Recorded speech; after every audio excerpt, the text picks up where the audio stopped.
Warren and Charlie, this is a question. Actually, we got a handful of questions on this topic. This is probably the best formulation of it. Warren, you have been a long-time outspoken Democrat. With all the talk about socialism versus capitalism taking place among Democratic presidential candidates, do you anticipate an impact on Berkshire in the form of more regulations, higher corporate taxes, or even calls for breakups among the many companies we own if they were to win? And how do you think about your own politics as a fiduciary of our company, and at the same time as someone who has said that simply being a business leader doesn't mean you've put your citizenship in a blind trust? Yeah, I have said that you do not put your citizenship in a blind trust, but you also don't speak on behalf of your company. You do speak as a citizen if you speak, and therefore you have to be careful about when you do speak, because it's going to be assumed you're speaking on behalf of your company. Berkshire Hathaway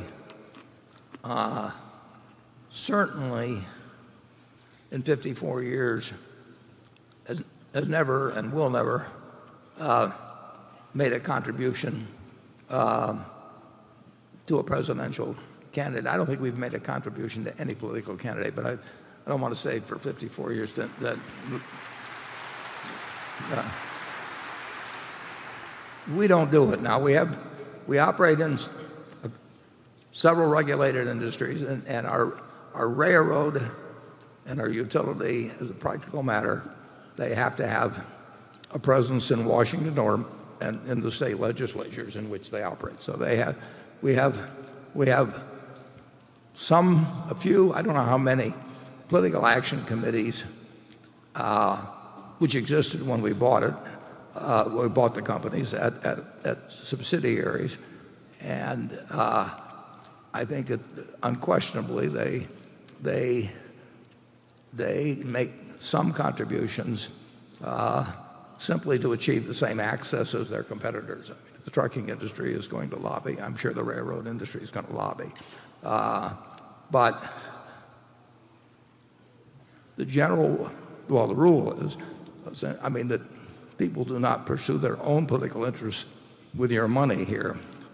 We've had one or two managers over the years, for example, that would do some fundraising where they were fundraising from people who were suppliers to them or something of the sort. And if I ever find out about it, that ends promptly. But my position at Berkshire is not to be used to further my own political beliefs, but my own political beliefs can be expressed as a person, not as a representative of Berkshire, when a campaign is important. I try to minimize it, but it's no secret that in the last election, for example, I raised money. I won't give money to PACs. I accidentally did it one time.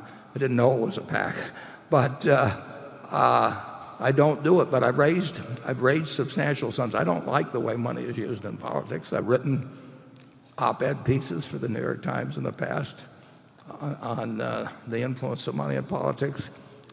I spent some time with John McCain many years ago, before McCain-Feingold, and on ways to try to limit it, but the world has developed in a different way. On your question about I will just say I'm a card-carrying capitalist, but I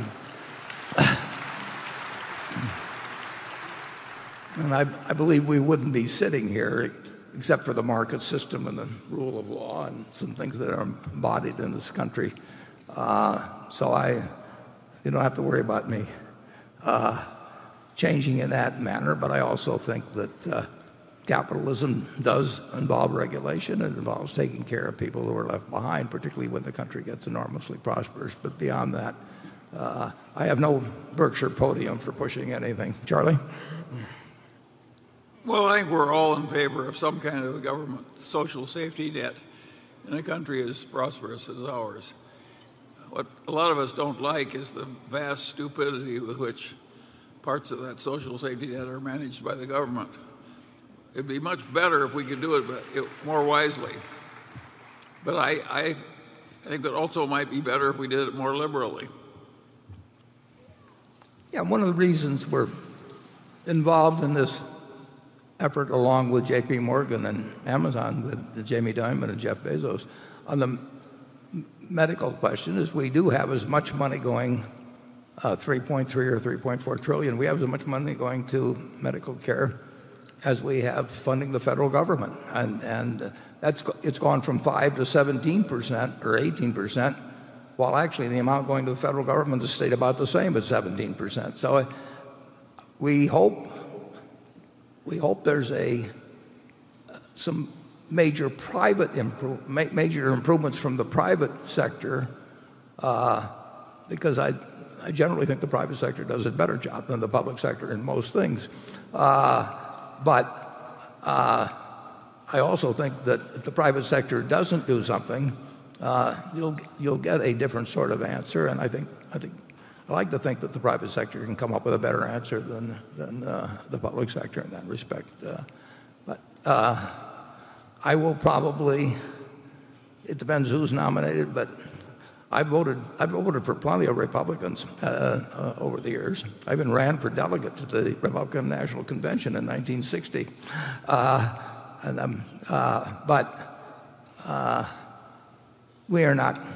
I don't think the country will go into socialism in 2020 or in 2040 or 2060.